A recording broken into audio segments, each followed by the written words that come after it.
Вот, хотел снять видео по поводу того, как я вот обустраиваю костер.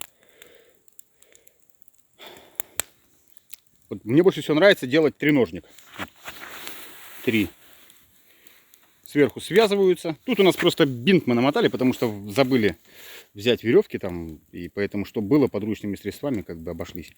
И потом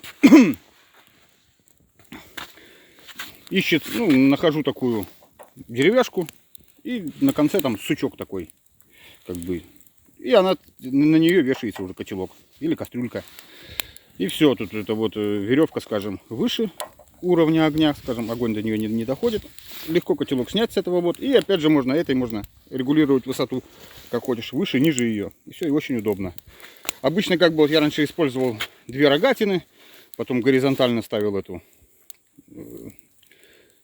палку какую-то. Ну, это как бы, надо их найти, эти 2 рогатины, воткнуть в землю, чтобы они бы не валились. Это раз. Да их и найти тоже не всегда вот так вот сразу бац и нашел. Гораздо легче и проще найти вот такие вот 3 палки, соединил их вместе, вот тебе треножник. Все, никаких проблем нету. Очень быстро, хорошо и эффективно. Это раз. А второе, что я могу регулировать высоту. Треножник чуть раздвинул ноги, он чуть ниже стал, выше. И опять же еще можно этими веревками регулировать высоту котелка, скажем, ближе к огню, дальше от огня. Ну вот так вот. Суп у нас уже практически готов. Сейчас будет чай. Попьем, покушаем и будем отправляться домой. Вот наша елочка там лежит.